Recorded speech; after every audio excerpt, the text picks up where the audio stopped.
Bonjour tout le monde, bienvenue à cette nouvelle capsule du français en ligne Clean. La tête gonflée de nuages, Encore une petite musique. c'est le transit d'Amsterdam qui s'est chargé du glaçage. Et je reviens à Montréal, le Montréal. corps tatoué le visage. Des anges dandys aux danses plumages ont mis en lumière mon passage. Alors, c'est une chanteuse qui s'appelle Ariane Moffat et qui chante son retour à Montréal. Dans la dernière capsule, nous avons vu le métro de Montréal. Nous avons essayé de comprendre le plan du métro de Montréal.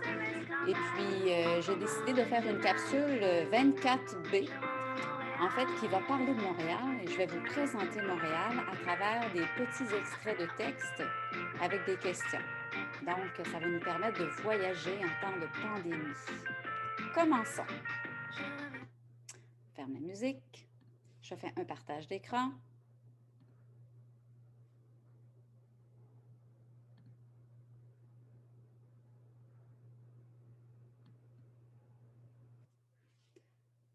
Alors, bienvenue à Montréal. Une visite de Montréal pour faire suite à la capsule 24 sur le métro de Montréal. Objectif de cette capsule, comprendre une annonce, comprendre des dépliants qui vous parlent d'un endroit à visiter et découvrir un nouvel endroit. Voilà, on commence.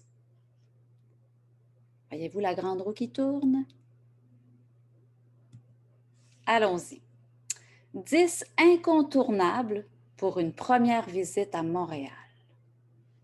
Alors, ce qu'on va faire ici dans cette capsule-ci, nous allons regarder ensemble les images, les lieux à visiter. Il y en aura 10 endroits incontournables pour une première visite à Montréal. Donc, je vais lire avec vous les petits textes et puis vous allez avoir à répondre à des questions. Et puis moi, je vais corriger avec vous au fur et à mesure. Commençons. Alors, je lis. Pour simplifier votre première visite de Montréal, nous avons compilé une liste succincte de sites populaires.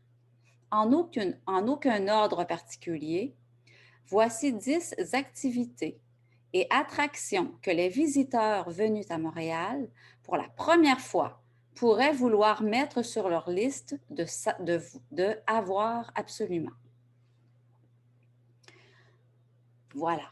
Donc, c'est une liste de 10 activités et attractions que les visiteurs qui viennent à Montréal pour la première fois pourraient vouloir voir.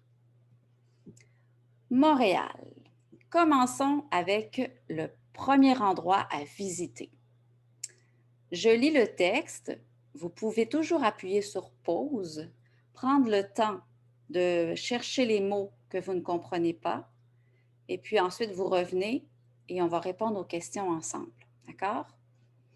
Découvrez le Mont-Royal et le belvédère Kondiaronk.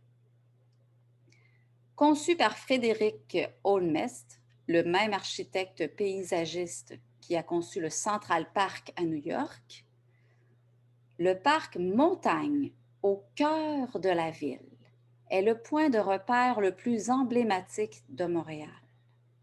Emblématique, ça veut dire quelque chose qui représente Montréal. Quand on pense à Montréal, on pense Mont-Royal. Et l'endroit le plus populaire pour prendre un égo-portrait. Qu'est-ce qu'un égo-portrait? C'est un selfie. On voit l'homme ici qui prend un égo-portrait, un selfie. Empruntez les escaliers ou suivez une visite guidée pour vous rendre au belvédère Kondiaronk, au sommet du Mont-Royal. Sommet, c'est en haut, le point le plus haut du Mont-Royal. Dans le chalet au sommet, le chalet, c'est un endroit, une petite maison au sommet du Mont-Royal, les visiteurs trouveront des toilettes et une petite cantine pour des rafraîchissements. Rafraîchissements, 7-Up, jus d'orange, bière. Offrez-vous un 2 heures vivifiant. Alors, première question. Vrai ou faux? Le parc montagne s'appelle le Mont-Royal. Est-ce que c'est vrai ou c'est faux? Le parc montagne s'appelle le Mont-Royal. Alors, surligneur. Le parc montagne s'appelle Mont-Royal. Ici, on dit le parc montagne au cœur de la ville. Et voilà, et le point de repère. Et le parc montagne, oui, c'est vrai, ça s'appelle Mont-Royal. Alors, je vais reprendre un stylo ici, là. Alors ici, c'est vrai. Hein? C'est vrai. Deuxième question. C'est un endroit populaire pour prendre un égo-portrait. Alors, d'après vous,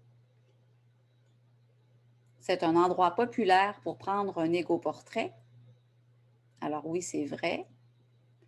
Il n'y a pas de toilette sur le Mont-Royal. Vrai ou faux? Il n'y a pas de toilette sur le Mont-Royal. Alors, si on va voir dans le petit texte, je vous laisse le temps de regarder. Alors, en haut, ici, c'est dit, dans le chalet au sommet, les visiteurs trouveront des toilettes et une petite cantine. Une cantine, c'est un petit camion, un petit endroit où on peut acheter des boissons gazeuses. Hein? Donc, oui, on peut trouver des toilettes. Alors, il n'y a pas de toilettes sur le Mont-Royal. Alors ici, c'est faux, puisqu'il y a des toilettes. Hein? Ici, je l'ai mis à la négative. Il n'y a pas de toilettes. Il faut faire attention. Poursuivons.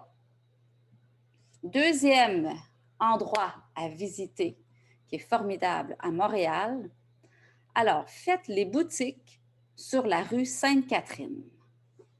Alors, il y a un grand artère au milieu de la ville qui s'appelle la rue Sainte-Catherine et qui est extrêmement populaire. Parmi les plus longues artères commerciales au Canada, artère commerciale, ça veut dire une route, c'est ça l'artère commerciale. C'est un grand boulevard, une grande rue. Alors, une artère commerciale au Canada, la rue Sainte-Catherine est l'endroit idéal pour faire du lèche-vitrine et vous gâter un peu. Vous y trouverez les piliers internationaux de la mode, tels que Gap, Victoria's Secret et H&M. Mais ne manquez pas les détaillants régionaux, tels que la maroquinerie montréalaise M0851, Little Bungandy et son choix de chaussures les plus cool, de même que le populaire grand magasin Simons et son large éventail de produits. Donc, première question. Encore ici, je vous invite à appuyer sur pause. Relisez à votre rythme le petit texte, la petite description de la rue Sainte-Catherine, et puis revenez aux vidéos. Moi, je poursuis. Alors, faites un choix de réponse. Que veut dire faire du lèche-vitrine, selon vous? En lèche-vitrine, on dit que la rue Sainte-Catherine est l'endroit idéal pour faire du lèche-vitrine et vous gâter un peu. Alors, est-ce que le lèche-vitrine, c'est se gâter un peu, se faire plaisir? B, lécher la vitrine avec la langue? C, faire du magasinage en regardant tranquillement les vitrines des boutiques. Alors, si vous cherchez dans le dictionnaire lèche-vitrine, alors la réponse c'est C, hein, faire du magasinage. C'est magasiner en regardant tranquillement les vitrines des boutiques. Voilà, poursuivons. Troisième endroit, goûter à la cuisine typiquement montréalaise. Alors, si vous allez à Montréal, il faut bien manger à un moment donné. Alors, les petits restos et la bonne cuisine font partie de la joie de vivre de Montréal. Mordez à belles dents dans un délicieux sandwich au smoked meat chez Schwartz, de renommée mondiale. Découvrez pourquoi les Montréalais adorent leurs baguettes cuits sur feu de bois aux boulangeries sur les rues Fairmont ou Saint-Sauveur. Un indice, les baguettes sont trempées dans l'eau de miel avant la cuisson. Goûtez à notre fameuse poutine au resto La Banquise. Ensuite, étanchez votre soif avec une boisson produite localement, comme le Rice Kombucha ou le 1642 Cola. Voilà, vous pouvez toujours appuyer sur pause, aller relire à votre rythme pour bien comprendre et revenez. Question. Qu'est-ce qu'un smoke meat? Alors, regardez les images A, B ou C. Alors, qu'est-ce qu'un smoke meat? La réponse est B. Voilà, smoke meat, c'est une viande fumée avec de la moutarde sur un pain de seigle. C'est très bon avec des cornichons. Voilà, A, c'est une poutine et C, c'est les fameux bagels, justement, qu'on sert souvent avec du fromage à la crème qu'on met dessus. Ça peut se servir en sandwich aussi. Voilà. Quatrième endroit, voyager dans le temps, dans le vieux Montréal. Voyager dans le temps, qu'est-ce que ça veut dire? C'est voyager dans des endroits qui ont beaucoup d'histoire, hein, le vieux Montréal. Une première visite à Montréal n'est pas complète sans avoir arpenté les charmantes rues en pavés ronds du quartier historique de la ville de Montréal. Avec des styles architecturaux juxtaposés, datant d'aussi loin que 1685, les visiteurs ont l'occasion de littéralement voir la façon dont la ville a commencé son développement.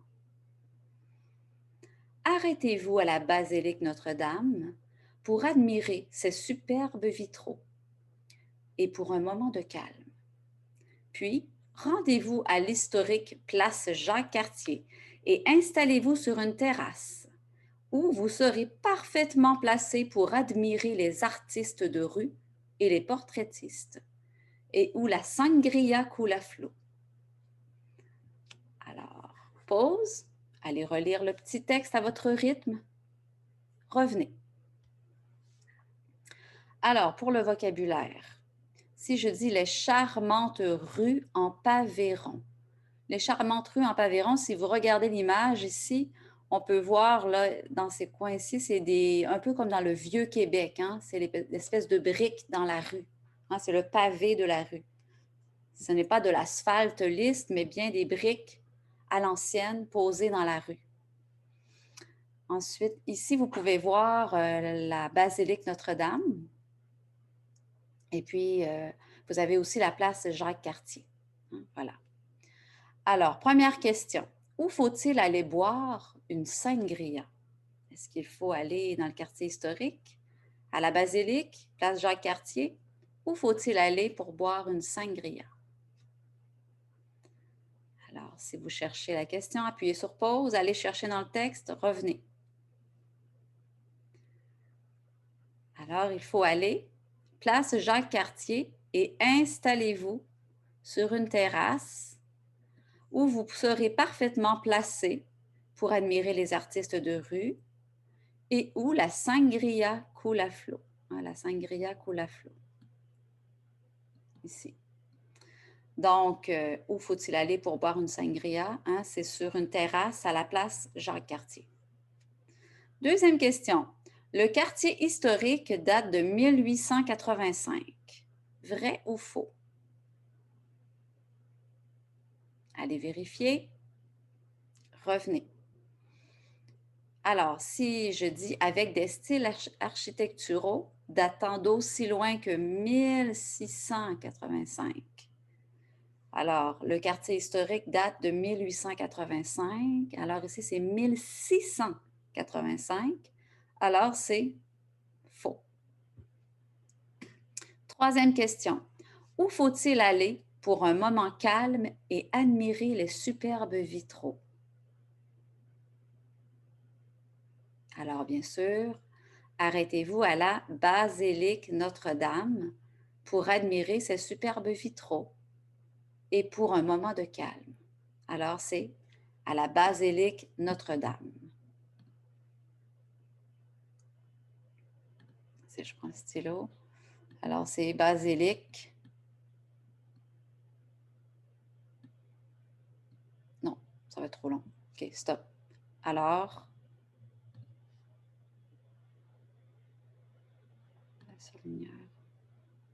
il faut aller à la basilique Notre-Dame. Hein? C'est la bonne réponse. Attendez. Non.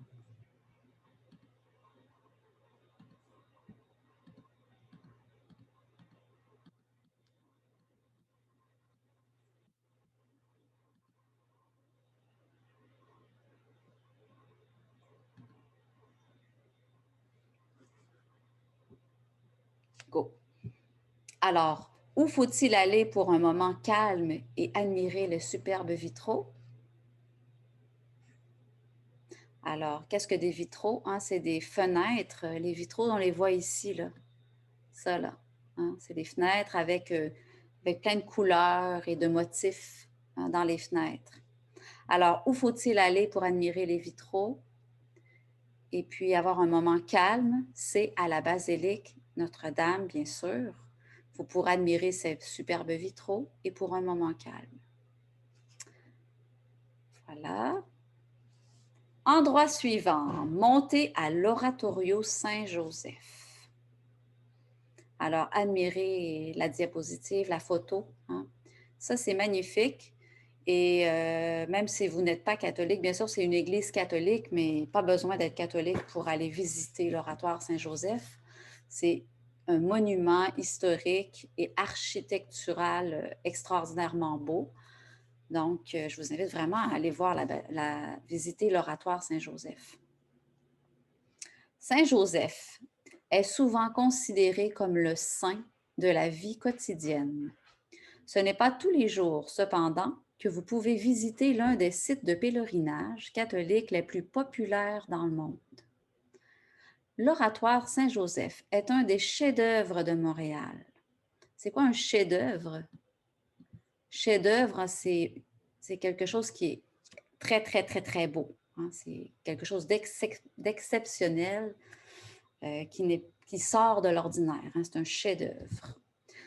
La pièce de résistance dans la ville aux 1000 clochers, l'Oratoire abrite un magnifique orgue Rudolf von Beckerath qui est classé parmi les 10 plus prestigieux au monde.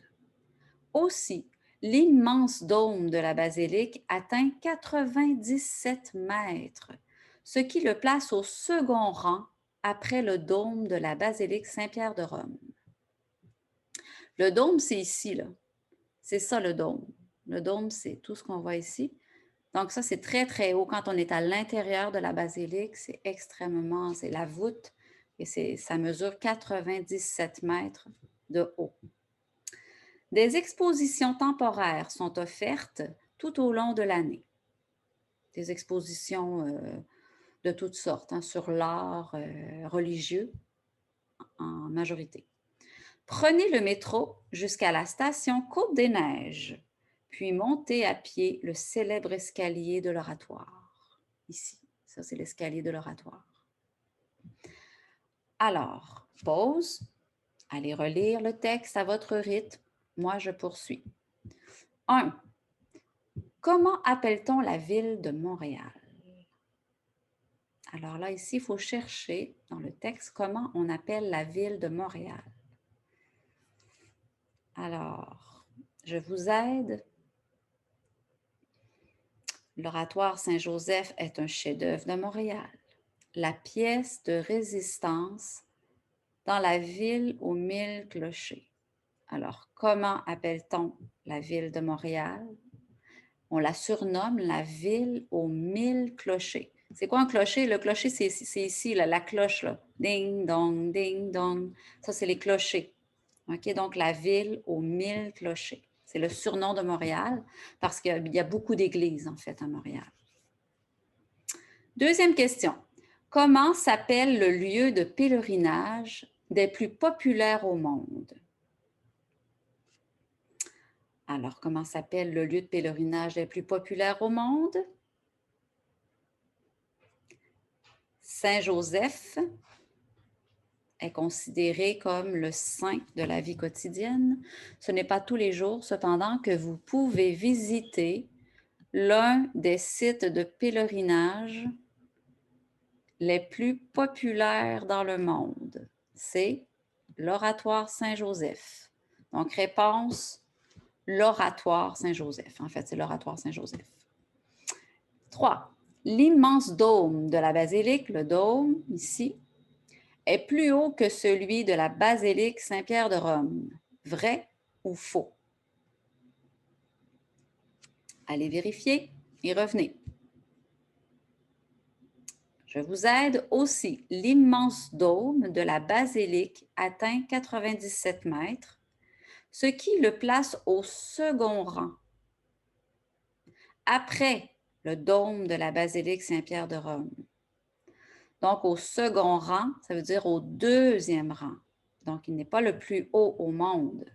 Il n'est pas le plus haut que la basilique Saint-Pierre, mais il est le deuxième après la basilique Saint-Pierre. Donc, le premier, c'est basilique Saint-Pierre. Deuxième, oratoire Saint-Joseph. Donc, l'immense dôme de la basilique est plus haut que celui de la basilique Saint-Pierre de Rome. C'est faux. L'immense dôme est plus haut que celui de la basilique. Donc, il est moins haut que la basilique. 4. À quelle station de métro il faut se rendre pour visiter cette église? À quelle station de métro il faut se rendre pour visiter cette église? Pause, allez chercher la question, revenez. D'accord? Prenez le métro jusqu'à la station Côte-des-Neiges, puis montez à pied le célèbre escalier. Alors, à quelle station de métro il faut se rendre pour visiter cette église? C'est la station Côte-des-Neiges. J'espère que ça ne va pas trop vite pour vous. On poursuit. Alors, autre endroit, explorer le Montréal souterrain. Souterrain, ça veut dire sous terre, hein, comme un métro. Montréal est doté d'un vaste réseau piétonnier souterrain. Alors, réseau, c'est tout un ensemble de corridors. Hein? Piétonnier, c'est à pied, ça veut dire pied à pied, où on peut marcher à pied. Souterrain, c'est sous terre, underground. OK, donc, vaste réseau piétonnier souterrain qui compte, pour être exact, 32 km de passages reliés. Donc, on peut marcher sous terre, souterrain, underground, pendant 32 km sous la ville de Montréal. Pendant les mois d'hiver, environ 500 000 personnes y circulent chaque jour pour accéder à des bureaux, à des gares, à des boutiques et à des restaurants. Nommé réseau, donc le réseau piétonnier souterrain s'appelle réseau. Ce système relie le centre de congrès de la ville, qui est un immense hôtel où c'est un centre de congrès où il y a des congrès de partout dans le monde, 10 grands hôtels et plusieurs centres commerciaux, dont le Centre Eaton. Alors ici, télécharger une carte en format PDF, vous pouvez aller sur Internet pour télécharger la carte. Et lancez-vous dans une aventure urbaine hors du commun. Donc, on peut aller à Montréal et on peut marcher sous la ville de Montréal pendant 32 km de passages reliés. C'est incroyable. Disons que pour un pays où il fait très froid, c'est pratique. Question 1. Combien de personnes circulent dans le réseau piétonnier souterrain pendant l'hiver? Répondez et revenez. Alors, pendant le mois d'hiver, environ 500 000 personnes. Hein? y circulent chaque jour. Alors, 500 000 personnes. 2. Est-il possible d'aller au centre Eaton par ce réseau? Alors, est-il possible d'aller au centre Eaton par ce réseau? Réponse. Alors, notre nommé réseau, ce système relie le centre de congrès, 10 grands hôtels et plusieurs centres commerciaux, le centre Eaton. Alors, la réponse est oui, c'est possible. Autre endroit, le marché Jean Talon. Et le titre, c'est I went to the market, mon petit panier sous mon bras. C'est l'extrait d'une chanson d'un chanteur québécois qui parle un franglais. I went to the market, mon petit panier sous mon bras. Avec mon panier sous mon bras. Alors, les Montréalais aiment manger. Bien sûr, nous avons notre cuisine locale typique. Mais l'une des meilleures façons de découvrir la ville est de visiter l'un des marchés publics locaux. Alors, je sais que, bon, vous venez du Vietnam, vous venez des Philippines, et puis vous avez des grands marchés de légumes et de fruits et de vêtements extérieurs. Mais si on va à Montréal, il y a ces marchés-là aussi. À Québec, il en existe un, mais il est couvert. Il est complètement fermé et couvert. Mais à Montréal, il est à l'intérieur et à l'extérieur. Donc, il y a le marché Jean Talon. Alors, je recommence. Des marchés publics locaux avec une vaste gamme de produits régionaux. De partout au Québec, le marché Jean Talon, situé au cœur de la Petite Italie, ça c'est un quartier, est le marché le plus grand et le plus culturellement diversifié à Montréal. Pour une option plus petite, si vous voulez un plus petit marché, mais tout aussi délicieuse, le marché Atwater et son style art déco propose une gamme de produits spécialisés et de charcuterie. De plus, il est situé à côté du pittoresque canal de la Chine. Canal, c'est une rivière, d'accord? La rivière La Chine. Partout où vous allez, assurez-vous de déguster des douceurs de saison telles que le sirop d'érable, les fraises en été et les pommes Macintosh à l'automne. Question 1. Le marché Jean Talon est situé au cœur de la Petite Italie. Vrai ou faux? Là, je vous invite encore une fois à appuyer sur pause, allez répondre aux questions et revenez. Moi, je poursuis. Alors, le marché Jean Talon est situé au cœur de la Petite Italie. Vrai ou faux? Alors, le marché Jean Talon, situé au cœur de la Petite Italie. Alors, c'est vrai. Le plus petit marché, le marché Jean Talon, est le plus petit marché de la ville de Montréal. Alors, est-ce que le marché Jean Talon est plus petit que le marché Atwater? Alors, c'est faux, parce qu'ici, c'est marqué « Pour une option plus petite, mais tout aussi délicieuse, le marché Atwater est une suggestion. Donc, le marché Jean Talon est plus gros. Alors ici, le marché Jean Talon est le plus petit marché de la ville de Montréal. C'est faux. Le marché Jean Talon est le plus culturellement diversifié. Alors, si on va voir ici, le marché Jean Talon, situé au cœur de la Petite Italie, est le marché le plus grand et le plus culturellement diversifié à Montréal.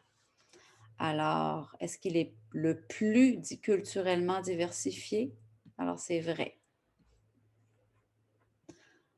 Deuxième question. Le marché Atwater est spécialisé pour les charcuteries, vrai ou faux? Alors, si on va voir dans le marché Atwater, il y a son style art déco, propose une gamme de produits spécialisés et de charcuterie.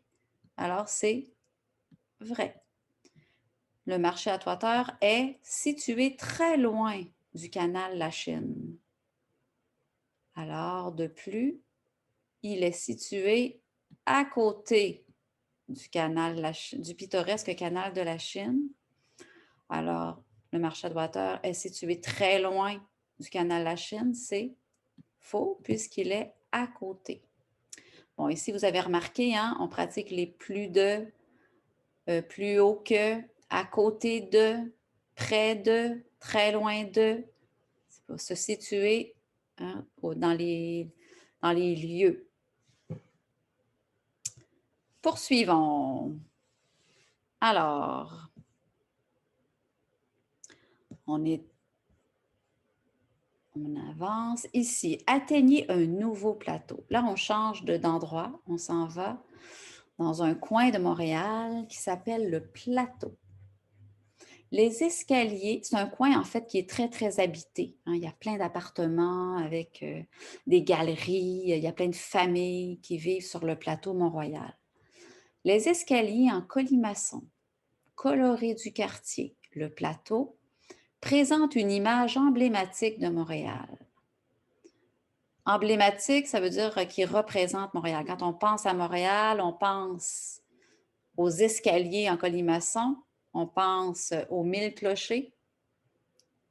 Voilà, on pense à l'Oratoire Saint-Joseph. C'est tous des endroits emblématiques de Montréal, qui représentent la ville de Montréal. Des endroits famous, hein, populaires. Dans ce quartier, vous trouverez une communauté majoritairement de langue française, mettant en vedette un mélange électrique d'artistes, d'étudiants étrangers et de jeunes professionnels, épicé avec une bonne dose d'autres cultures et langues qui projettent le quotient de diversité à un niveau encore plus élevé. Voilà, ce n'est pas une phrase facile, là, je l'avoue. Bon, ça veut dire que c'est un quartier où il y a des gens, la majorité sont de langue française, c'est beaucoup d'étudiants étrangers, des artistes, des jeunes professionnels, avec aussi des gens qui viennent, multiculturels, qui viennent de partout dans le monde. Pour un aperçu du plateau, marchez le long de l'avenue du Mont-Royal. C'est le nom de la rue, hein? Avenue du Mont-Royal. Rechargez vos batteries au Café Névé. Là, c'est une expression, hein? Rechargez vos batteries. Bon, ça peut être recharger les batteries du téléphone, mais ça veut dire aussi recharger, nous, se reposer un peu pour, au sens figuré, hein, recharger mes batteries, me reposer et prendre un petit peu plus d'énergie en arrêtant prendre un café, hein, au Café Névé, puis aller prendre un repas à l'élégant bistrot québécois, la Salle à manger. Et si on a l'adresse 1302 avenue du Mont-Royal-Est. Ou, s'il fait beau, nous recommandons de faire comme les résidents. Les résidents, c'est comme les gens qui habitent sur le plateau. Faites un pique-nique et détendez-vous sous les arbres feuillus du paisible parc La Fontaine. Alors, beaucoup de choses dans ce petit texte. La première question, facile. Qu'est-ce que des escaliers en colimaçon? C'est quoi des escaliers en colimaçon? Alors, colimaçon, si vous cherchez, hein, c'est colimaçon, ça veut dire en rond comme ça, qui tourne. Est-ce que c'est A ou c'est B? Alors, la réponse, je vous le dis, c'est A. Okay? Colimaçon, ça veut dire que c'est des escaliers qui tournent, qui ont beaucoup de tournants dedans. Il en existe beaucoup à Québec aussi, dans le Vieux-Québec et dans le quartier Montcalm où moi j'habite. Il y a beaucoup d'escaliers en colimaçon. Où aller pour faire un pique-nique? Alors, si je veux aller faire un pique-nique à Montréal, dans le quartier du Plateau, où est-ce qu'il est recommandé d'aller faire un pique-nique? Est-ce que c'est A, au Café Névé, B, à la salle à manger ou C, au parc La Fontaine? Alors, si je veux aller faire un pique-nique, où est-ce que je dois aller? A, Café Névé, B, salle à manger ou C, parc La Fontaine? Je vous laisse chercher. Alors, faites un pique-nique et détendez-vous sous les arbres feuillus du parc La Fontaine. Alors, c'est C'est la réponse, Parc La Fontaine. Pour faire un pique-nique, manger un sandwich et relaxer dans le parc. Avant-dernier endroit. Alors,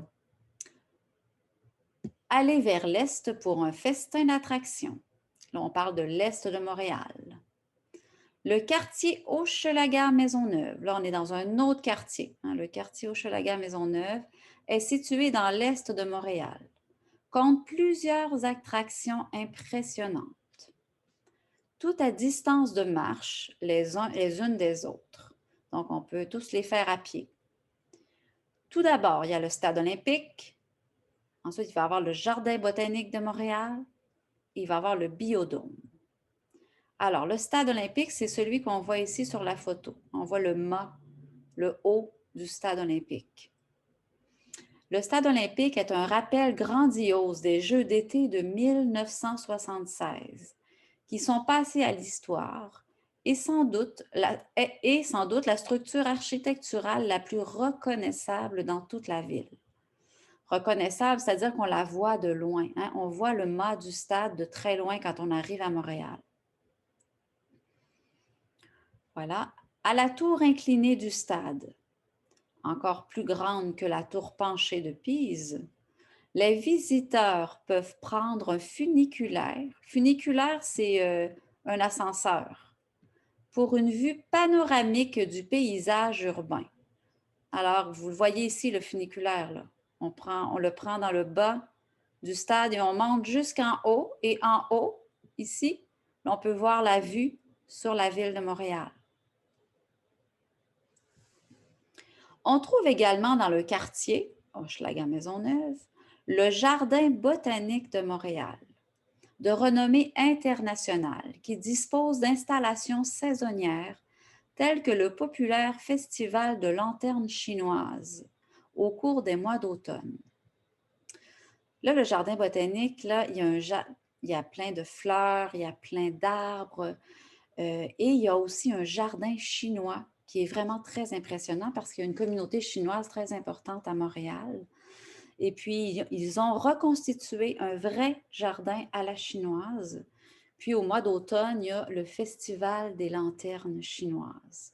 Et c'est très, très dépaysant. On se sent comme si on était en Chine. C'est vraiment très beau. Et la dernière attraction, mais non la moindre, le Biodôme, où se trouvent 5 écosystèmes abritant plus de 250 espèces différentes d'animaux et dont les enfants vont raffoler. Donc, le Biodôme, c'est un endroit où ils ont reconstitué tous les écosystèmes, les forêts boréales, le bord du fleuve, ils ont reconstitué la banquise du nord avec... puis il y a des ours polaires, on peut admirer toutes sortes d'animaux qui sont présents aussi au Biodôme. C'est très, très intéressant à visiter. Donc, voilà mes questions. Où je vais pour? Là, je vous donne le choix. Où est-ce que je vais pour admirer une vue panoramique sur Montréal? Est-ce que je vais au Stade olympique? Est-ce que je vais au Jardin botanique? Ou est-ce que je vais au Biodôme? La réponse est A, B ou C. Où je vais pour admirer une vue panoramique sur Montréal. À vous. Pause. Lisez, trouvez la réponse et revenez. Alors, où je vais pour, admirer une vue panoramique sur Montréal. Je vais au Stade olympique, bien sûr. Je prends le funiculaire. Et puis, où est-ce qu'il est passé? Bon, à la tour inclinée du stade, les visiteurs peuvent prendre un funiculaire, un ascenseur, pour une vue panoramique du paysage urbain. Donc, la réponse est A. 2. Voir où je vais pour voir et admirer 5 écosystèmes avec plus de 250 animaux. Est-ce que je vais au Stade olympique, au Jardin botanique, au Biodôme? À vous. Bien sûr, je vais au biodôme où se trouvent 5 écosystèmes abritant plus de 250 espèces différentes d'animaux. Ma réponse, c'est B. Et puis 3, où je vais pour admirer les fleurs et participer au festival de lanternes chinoises. Alors, bon, mais il en reste un, hein? C'est B, le Jardin botanique de Montréal, qui dispose d'installations saisonnières telles que le Festival de lanternes chinoises. Alors, la réponse, c'est B. Mais ici, je me suis trompée, en fait. Ici, c'est C, le biodôme. C. Voilà, la réponse était C ici, biodôme. Mais j'ai dit biodôme, mais j'ai écrit B. Donc, petite erreur. Et ici, c'est vraiment B, hein, le Jardin botanique de Montréal, pour admirer les lanternes chinoises. Voilà. Alors, dernier endroit. Donnez-moi un musée et je le remplirai. Alors, Pablo Picasso. C'est une citation de Pablo Picasso. Alors, Montréal est une ville créative. Les visiteurs friands d'art apprécieront les nombreux musées et galeries qui présentent des œuvres historiques et contemporaines. Une des institutions les plus importantes en Amérique du Nord, le Musée des beaux-arts de Montréal, est l'arrêt de choix pour les amateurs d'art. Ces multiples salles contiennent tableaux, sculptures, art graphique, photographie et objets d'art décoratifs. Et la galerie est fière de présenter des expositions temporaires de calibre international. Donc, il y a beaucoup d'expositions qui circulent, hein, qui viennent pour quelques mois, qui repartent, qui reviennent. Pour une approche plus moderne, visitez le premier musée au Canada consacré exclusivement à l'art contemporain, le Musée d'art contemporain. Présente une collection permanente, de même que de nombreux événements multimédia. Enfin, le Centre Phi présente de l'art sous toutes ses formes. Consultez l'horaire pour une liste des spectacles. Alors, 1. Dans quel musée peut-on admirer des sculptures? Dans quel musée peut-on admirer des sculptures? Pause et allez relire le petit paragraphe, cherchez la réponse et revenez. Je poursuis. Alors, dans quel musée peut-on admirer des sculptures? Alors, nous pouvons admirer des sculptures au Musée des beaux-arts de Montréal, bien sûr. Alors, où est-ce que c'est écrit? LRE, bon, ces multiples salles contiennent tableaux, sculptures, art graphique, photographie, etc. Donc, la réponse, c'est Musée des beaux-arts de Montréal. 2. Dans quel musée peut-on écouter des spectacles? Là, c'est un petit peu subtil, hein? Je vous aide. Enfin, le Centre Phi présente de l'art sous toutes ses formes. Consultez l'horaire pour une liste de spectacles. Alors, c'est au Centre Phi. Centre Phi, on peut écouter des spectacles. 3. Dans quel musée peut-on regarder des photographies? Dans quel musée peut-on regarder des photographies? Alors, oui, il faut faire attention, c'est encore le Musée des beaux-arts, hein? Sculpture et photographie, Musée des beaux-arts.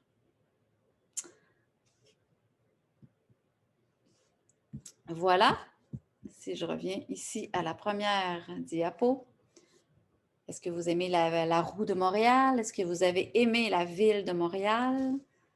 J'espère que ça vous donne envie d'aller visiter cette belle grande ville qui est la métropole de notre province.